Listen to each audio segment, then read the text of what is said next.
Hi boys and girls, it's Mrs. Fennick again. I'm going to be reading a story to you today. This story is called Why the Sun and the Moon Live in the Sky. The author is Elphinstone Dayrell and the illustrator is Blair Lent. Boys and girls, this story is called a folk tale. It's an African folk tale. Do you know what the word folk tale means? It's okay if you don't. A folk tale is a story that is passed on from person to person. So it gets told over many, many years. And this one originated from Africa.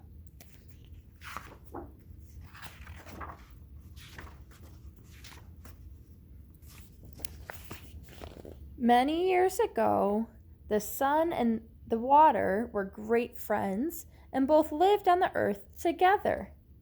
The sun very often used to visit the water, but the water never returned his visits. At last the sun asked the water why it was that he never came to see him in his house. The water replied that the sun's house was not big enough, and that if he came with his people, he would drive the sun out.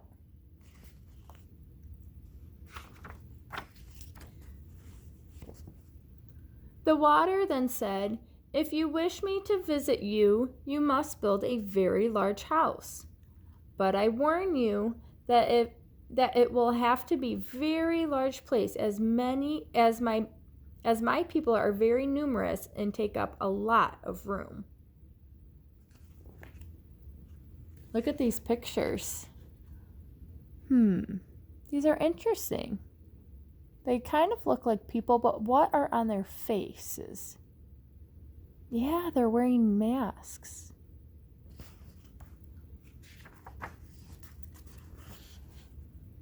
The sun promised to build a very large house, and soon afterwards he returned to his wife, the moon, who greeted him with a broad smile.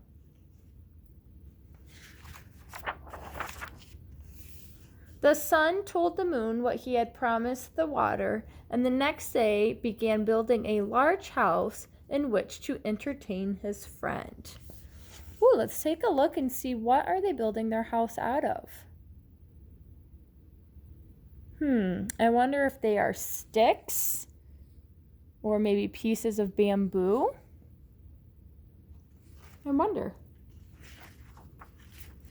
When it was completed, he asked water to come and visit him.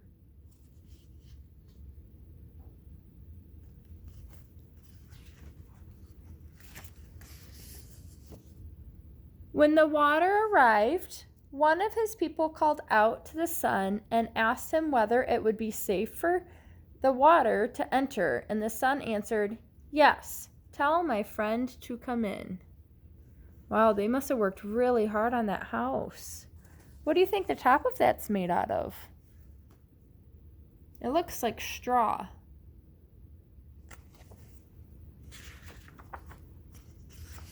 The water began to flow in, accompanied by the fish and all of the water animals. Well, let's take a closer look at these different masks. I see a turtle, maybe a bird, and a fish, and a frog. Wow, those masks are beautiful. Look at all of the different colors. Very soon, the water was knee-deep, so he asked the sun if it was still safe, and the sun again said yes. So more of them came in. When the water was level with the top of a man's head, the water said to the sun, "Do you want more of my people to come in?"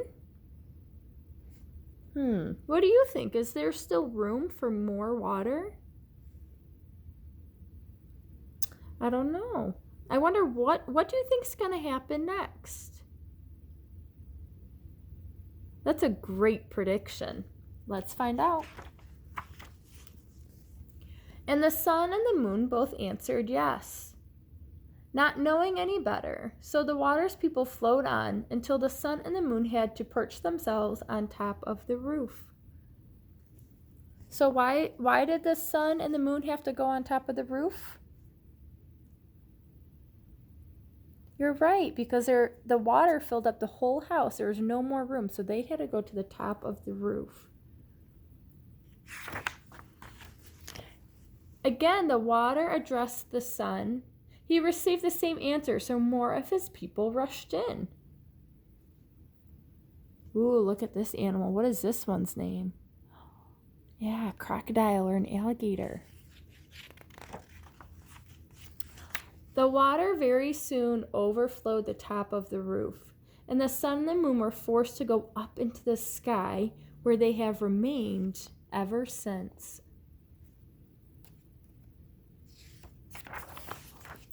The end. And I want to show you something on the back here.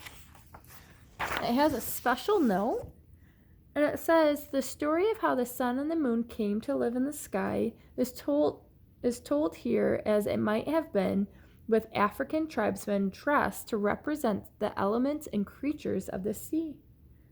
The story was originally told by Elphinstone Daryl in his folk stories from southern Nigeria, West Africa. And he heard the story from the Afik Ibibio peoples of southeastern Nigeria. So this is an African folktale. So remember, this is a story that people tell from one person to another. And this is their idea. Thank you so much for listening, boys and girls. See you next time.